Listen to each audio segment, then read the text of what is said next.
Good day, everyone. So, for the second part of the PathFit 1 or movement capacity training, we will be discussing about the second module, which covers an entirely different topic from the first one that we discussed on the previous video. This module shall be focusing on physical fitness.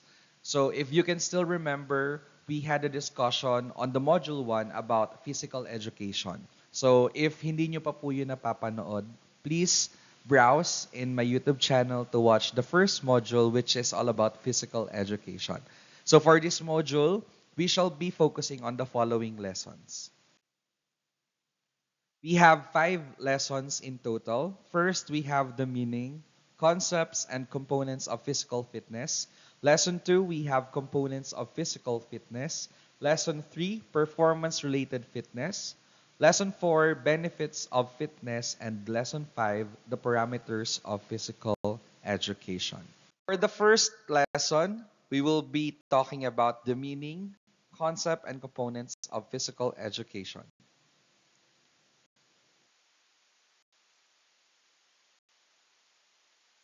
Starting off with physical fitness. So ano nga po ba yung physical fitness? Physical fitness is the ability to perform one's daily task efficiently without undue fatigue but with extra reserve in case of emergency. From the previous discussion, napag-usapan natin yung optimum level of physical fitness or optimum level of a person.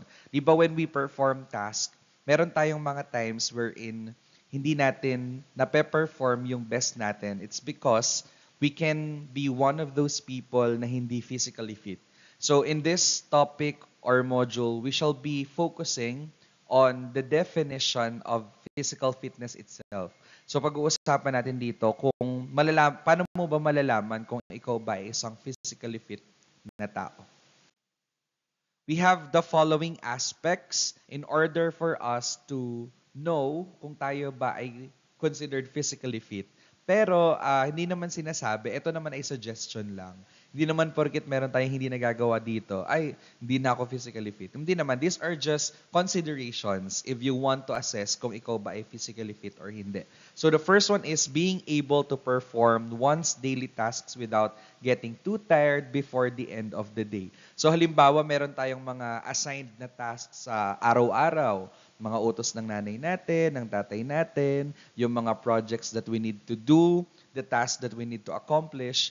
Pagka physically, no, challenging siya sa atin, tapos at the end of the day, parang halos wala ka ng maibubugang energy, wala ka ng halos maibigay for you to do the task. So medyo tagilid tayo sa first checklist ng aspect no of being considered as a physically fit person. Ano ba yung mga task na yun? So pwedeng paglalaba, pagluluto, paglalampaso, paglilinis, sa school, sa PE, baka pagtakbo sa oval, di ba?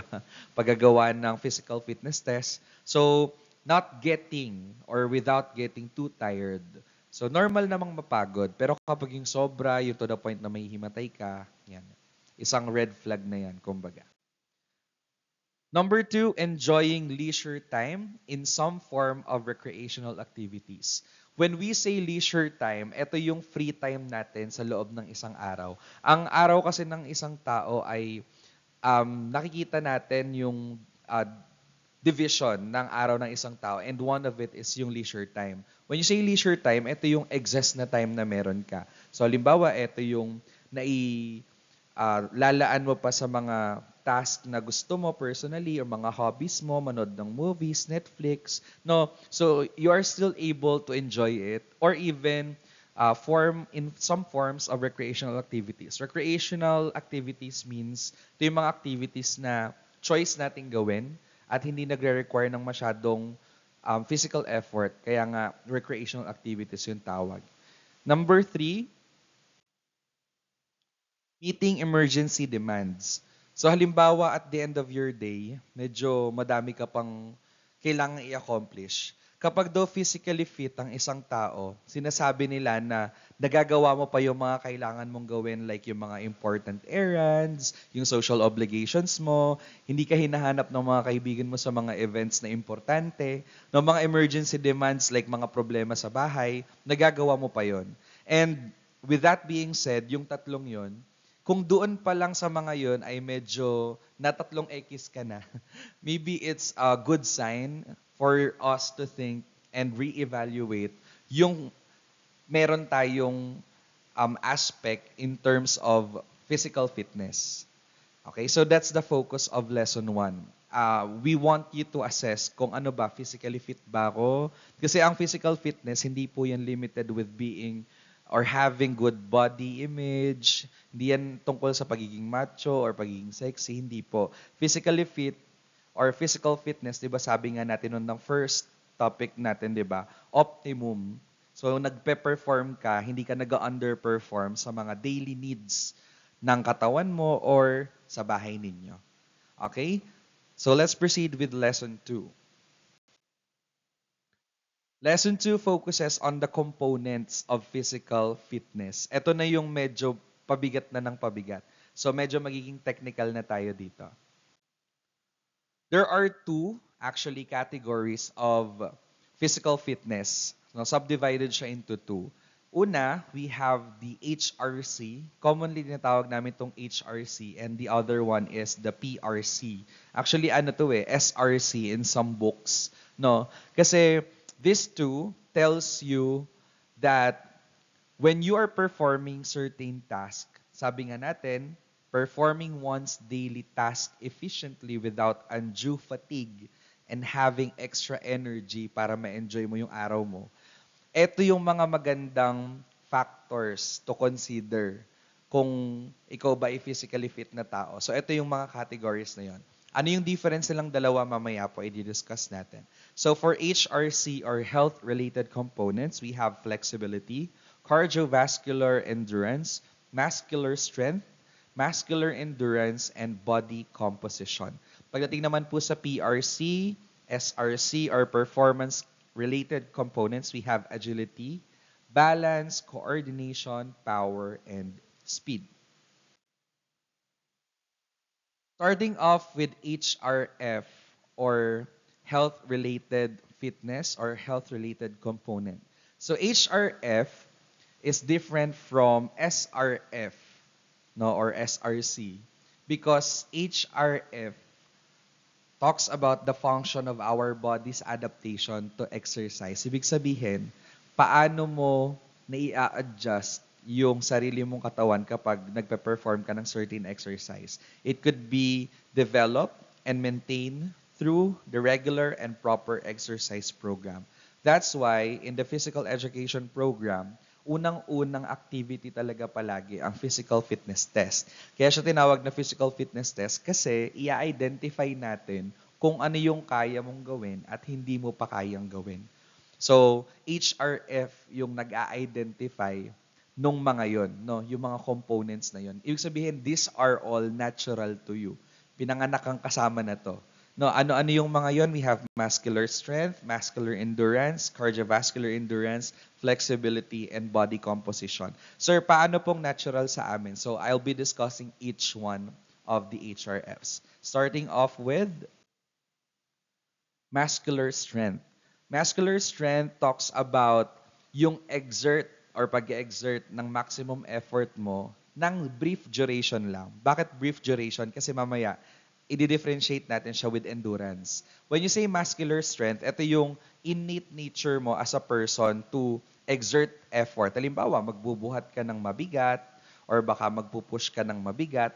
No, ito yung muscular strength. Innate sa atin. Gaano ka ba kalakas in terms of your muscles? No, we have different examples or division of muscular strength, namely isotonic, isometric, and isokinetic contractions. So let's start with the first one.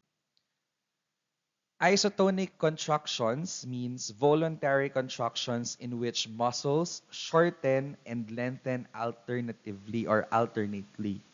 So the muscle contracts at varying speed against a resistance. Halimbawa po, nasa gym ka, magbubuhat ka ng dumbbells, magbubuhat ka ng bar. 'Di ba? Yung mga yon are resistance already. Ibig sabihin kasi ng resistance, something na you're pulling against. So isotonic contractions meaning, ito yung may binubuhat kang something. Tapos, sino-shorten and lengthen mo siya. Best example para sa mga gym is bicep curl. Pwede po yan, bicep curl, tricep pull down. So, ibig sabihin, sino-shorten and lengthen mo yung iyong muscles. Best example din ang pull-ups. So, yun po ay strength. Ano po? So, under isotonic contractions, we have two ulit. We have the concentric contraction and eccentric contraction. Concentric contraction refers to muscles that shorten during exercise. There is no movement that occurs and the length of the muscle remains unchanged. While eccentric contraction refers to the muscle that lengthens during an exercise. Muscles exert force due to an outside resistance. The most common example po ng isotonic exercise or contraction is calisthenics. Sa calisthenics kasi, mostly, body weight yung ginagamit. No, ang best example na are push-ups, sit-ups, pull-ups. So, it's a good way of developing one's muscular strength. So, tandaan po natin ha, pag concentric, yung muscle na sino-shorten.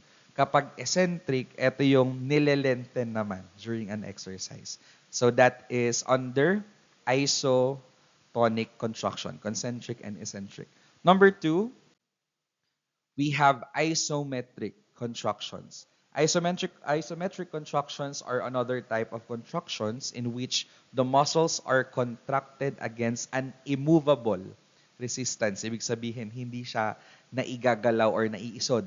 This exercise provides maximum contraction of muscle. However, there is no observed movement during the exercise that is done for about 5 seconds. So kung kanina, sino-shorten and nililenten mo sa isotonic, sa isometric naman, hindi mo siya iginagalaw for 5 seconds.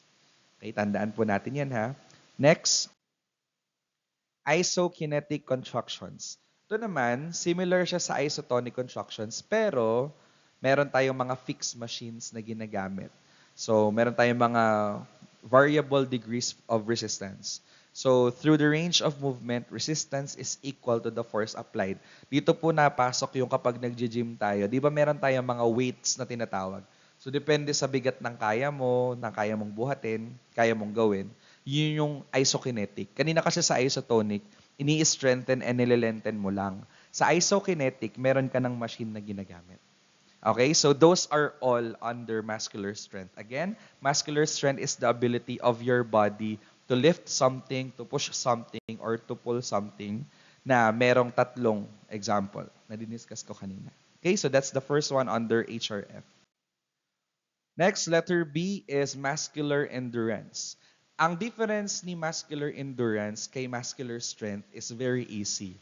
Di ba, when you endure something, kahit ano man yan, no, mapasaan man yan, when you're enduring something, ito yung meron kang maximum effort or maximal effort na pinoprolong mo for a period of time. Depende po yan kung gaano mo kahaba kayang gawin. Lagi kong ine-example dito sa muscular endurance ang 1-minute plank.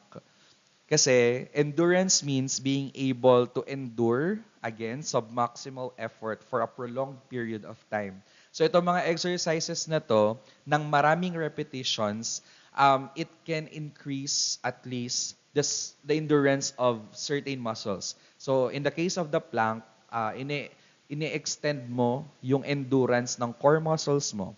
Halimbawa naman ay sa push-up. Sa push-up naman, yung endurance mo to continue the push-up for how many repetitions. Ganon din po sa pull-ups. So ibig sabihin, most of the endurance na activities are against your body weight, like the calisthenics na nabanggit natin kanina. So tandaan po ha, pag strength, ano yung kaya mong i-exert. Pag endurance, yung kaya mong itagal. Okay, so yun po yung difference nilang dalawa. Letter C, cardiovascular endurance. Kamukha din po ito ng muscular endurance. The difference naman dito, ang tinatamaan ng endurance is the heart, blood vessels, the lungs. So naalala niyo po, di ba, we did the 3-minute step test.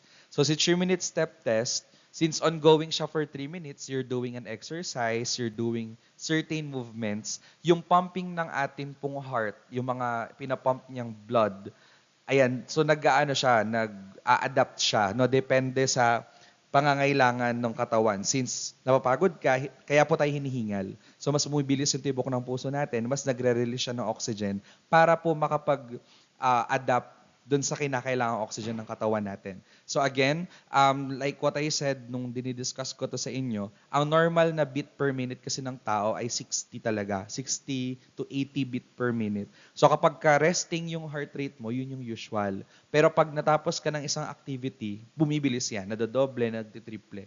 So in cardiovascular endurance, kung gaano mo din katagal i-prolong yung certain exercise that connects with the heart, blood vessels, and the lungs. So that's cardiovascular endurance. Letter D, flexibility. Flexibility is being able to move your muscles and joints to go through a full range motion. Best example is yung atin pong zipper test and the sit and reach. So flexibility is a good way of reducing injury, mas na-enhance natin yung performance ng katawan natin at nape-prevent natin yung muscle soreness. Kaya po 'di ba, stretching, warm up, magkakambal po 'yan. So, ginagawa natin to lengthen or to elongate soft tissue structures and thereby increase the range of motion. That's why, bago kayo mag-start ng zipper test, mas maganda na mag-stretching muna kayo para mas mahaba yung maiaabot ninyo. Ano po? Under flexibility, we have four. We have four basic movements, namely flexion or yung bending of a body segment. Ibig sabihin, part lang ng katawan mo yung binebend mo. Extension is straightening a body segment. Tinutuwid mo naman siya. Abduction is moving a limb away from the body. And adduction is moving a limb towards the body. Tandaan niyo po yung mga keywords. Flexion, bending. Extension, straightening. Abduction, moving a limb away. Pagka-adduction, limb toward the body. Okay? So those are the four basic movements of flexibility. Next, we have the following examples of stretching. Sabi ko nga sa inyo, it's important to warm up whenever you are bound to do physical activities, lalo na po kapag kaalam yung talagang pangmalakas na activity, kung mag-gym kayo, physical fitness, lagi po kayo mag-warm up. At maganda nga pong kakambal niyan ang stretching. So stretching is also important in order to extend the range of motion ng katawan natin. So we have four examples, and the first one is ballistic stretching. Ballistic stretching, usually itong type na to, ginagamit to for gymnastics. No, ginagamit sa gymnastics to. So this stretching uses muscle contractions to force muscle elongation or yung bobbing na tinatawag natin. At ang movement niya is up and down. So we move quickly to elongate the muscle with each repetition. The bobbing also activates the stretch reflex response. So anong example ng ballistic stretching? Yung forward bending, tapos yung movement na ginagawa niya is rapid bouncing movement. So di ba may mga nag-i-stretching na alam mo yung parang nagja-jog ng mababa lang. So that is bouncing movement. So it's a good start. Number 2, we have static stretching. Static stretching involves slowly stretching a segment of the body to the farthest point and holding that position for at least 15 to 30 seconds. Best example, yung mga nire-reach nyo po yung toes. Best example po yung ini-stretch nyo po yung arms. Static po yung tawag doon. So it is fairly endorsed by many physical educators, even psychologists, kasi ito yung pinakamadaling way in order for you to have or to minimize yung mga injuries, no? Pwede siyang gamitin ng agawin ng ikaw lang, pero pwede din ng may partner. So this solves muscle tensions in our body. So example pa, we have seated hamstring stretch. Yan yung mga mostly, parang sit and reach din. Number three, we have dynamic stretching. Si dynamic stretching naman is the use of a muscle's own force, production, and the body's momentum to take a joint through the full available range of motion. It is beneficial lalo na kapag mga sports yung tinutukoy, like football. 'Di ba? Sa football, gumagawa tayo ng mga exercises na medyo minimimic yung sport like alternate lunges halimbawa. Alam naman natin na ang lunges, it helps you to maximize the range of movement ng joint natin or yung motion ng joint. So kapag ginagawa mo yung alternate lunges, since na-maximize mo nga yung joint mo, it's easier for you to move, lalo na't sumipa, umabot ng bola. Yan. So yun yung dynamic stretching. Nag-workout kayo solely for the sport that you are stretching for. And last, under flexibility, we have the proprioceptive neuromuscular facilitation or the PNF. Si PNF naman, ang approach niya dito is contract then relax. Tapos magi-stretch ka. So during this, ito ay may partner. No, unlike kanina. Pagka PNF, dito naman merong tumutulak sa'yo or pwedeng merong humihigit sa'yo para mas maabot mo yung maximum pa na range of motion ng katawan mo. So again, that is PNF under flexibility. So recap ko lang, flexibility is under or being under HRF, which means being able to use the joints of your body freely. And body composition, letter D. Body composition, again, HRF is natural to us. So this depends upon a person. So ito po yung proportion ng ating lean body. When you say lean body, minus yung ating muscle, minus ang ating fat, lean body, ibig sabihin, yun yung tayo talaga. It stresses one's relative fatness or leanness in relation to height, and even kasama din ng weight minsan. So, dati hindi siya masyadong sinasama kasi sabi nila, masyado daw parang stereotyping kapag sinasama yung body composition. So, because of that, and dumating na din naman yung ilang development, sinama na rin siya. So, bakit ganun ka sensitive sa body composition? Because of the next slide. Yan. Dahil sa tinatawag po nating soma types. Actually, dito ako palaging nagkakaroon ng correction sa mga nagdi-discuss ng body composition. They tend to tell other people na kapag soma types, automatic ay depende sa quote and unquote, sorry for the term, katabaan. But actually, no. Soma types ay, it's a way of body typing na ang kinaklasify po natin ay shape ng katawan, hindi po yung amount ng fat na meron tayo. So hindi porke sinabi nating ectomorph ay payat, endomorph ay mataba. Hindi naman. But rather, observe nyo po yung nasa picture, di ba? Yung ectomorph mostly, pantay yung shape ng katawan from shoulders to the hips sa leg pababa. So medyo rectangular yung shape nila.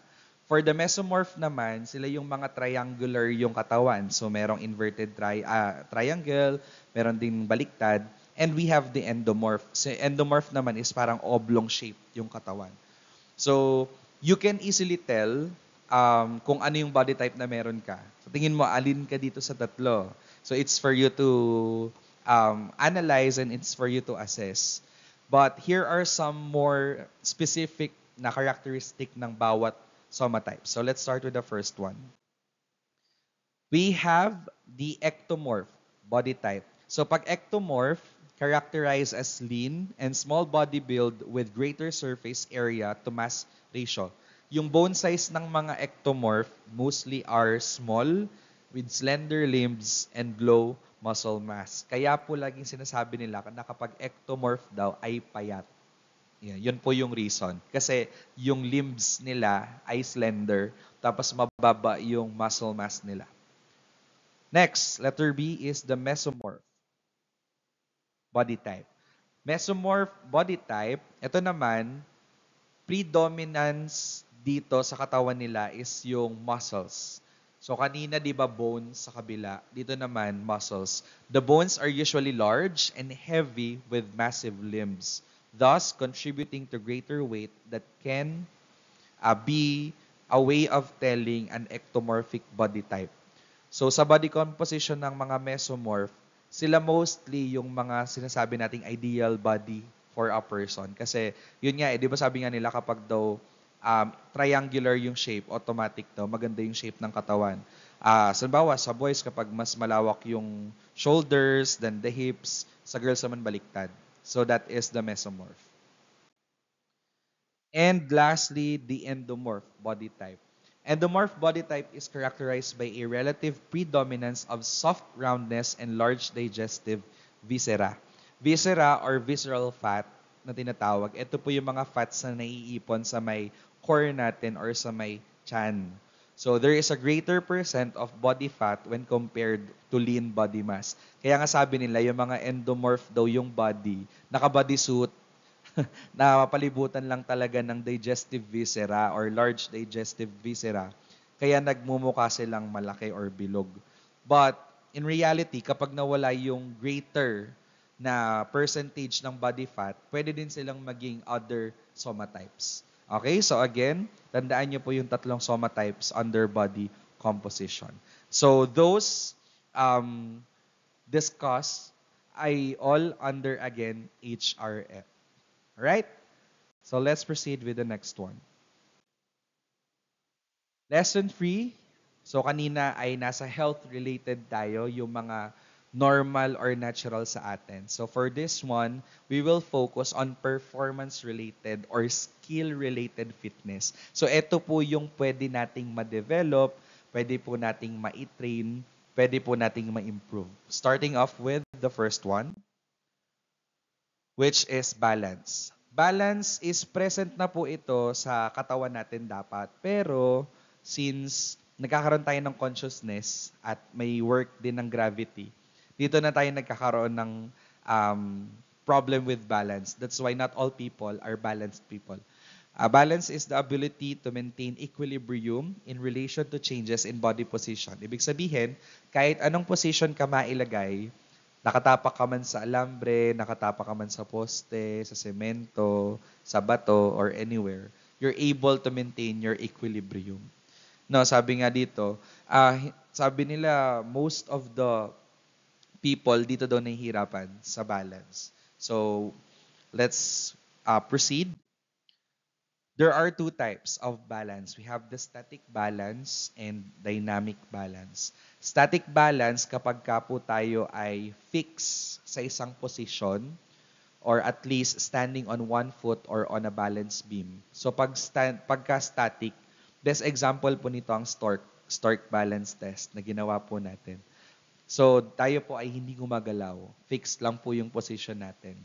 Not unlike dynamic balance. Si dynamic balance, na-maintain mo yung equilibrium mo habang gumagalaw ka. So, halimbawa, lumalakad ka sa balance beam, lumalakad ka nga sa alambre, tumutuloy ka sa alambre, sa hanging bridge, yan, sa mga maliliit na stairs, yun po ay dynamic balance. So, that is the first one. Under performance-related component, we have balance. Letter B, we have coordination. Coordination is the harmonious working relationship between the skeletal muscle and the nerves in one aspect of movement. Kasama na rin po dito ang hand and eye coordination. Ang best na sport na nadi-display ang hand-eye coordination is volleyball and dribbling. Even badminton, table tennis, kahit ano na kinakailangan tignan, tapos hampasin, titirahin ng racket or kahit anong pwedeng gamit. So, coordination po yan. Sa atin naman pong physical fitness test, ang coordination is yung paper juggling. In other cases, gumagamit ng bola for alternate hand wall toss. So, titingnan lang po dito kung kaya bang mag-coordinate ng nakikita mo sa ginagawa mo. That's why hand at saka eye yung tinetest dito. Letter C is agility. Yan, maganda to, magkakambal to. Agility and speed. Agility is the ability of an individual to quickly shift or change direction of the body from one point to another. Ito po yung reason kung bakit may mga taong nahihirapang mag-stop because of lack in terms of agility. Kapag po agility, mag-imagine na lang po kayo ng isang sasakyan na umaandar sa highway, halimbawa. Tapos, kailangan niyang lumiko. So, agility is being able to change directions. For example, you're running, tapos may nakita kang barricade, harang, or at least wall. Ano bang natural na gagawin natin? Di ba iiwasan natin? So, that is agility. Ano to ha? Quickly shift. Like shuttle run in physical fitness test. Tatakbo ka, may pupulutin ka, then tatakbo ka pabalik. That is agility. As compared with speed. Si speed, literal na bilis lang to. Kaya sprint ang best example.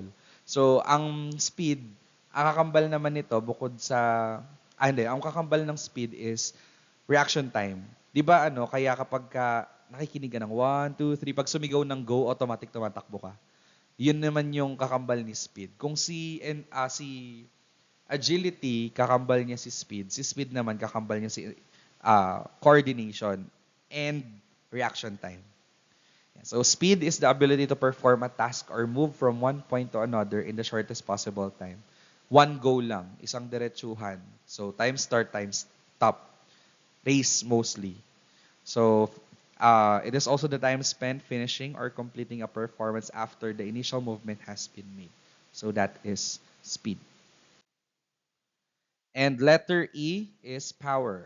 Last under performance related or skill related. Power is the ability to perform one maximum effort in a short period of time. So ito, product na siya ng strength, speed, like in track and field and weightlifting. So power is hindi lahat ng tao gifted with power. That's why sa weightlifting, 'di ba? Hindi naman lahat kayang pwedeng may strength ka pero wala kang power. So power, ang best exercise is standing long jump. Yung power ng buwelo mo sa pagtalon. Power po 'yan. So those are under performance related fitness or the PRF. We're almost done. Lesson 4, benefits of physical fitness. Ito naman is very self-explanatory, so I will just run it through. So if you want to know the specific descriptions, you may refer to the module. Nandun yung mas in-depth na discussion, but I'll just run down through the following benefits. One, we have vitality. Since tayo pa ay tumatanda, nag-age, yung vitality ng katawan natin bumababa. So, being able to be involved in sports, yan, nag-improve ng vitality. Number 2, posture. Yan, lalo ngayon, no, karamihan may mga scoliosis na because of the pandemic, work from home, etc. So, posture. Number 3, relieves back pain. Pero sa observation ko sa physical fitness test, parang mas nakakasakit daw ng likod. Yun po ay dahil hindi properly nagagawa.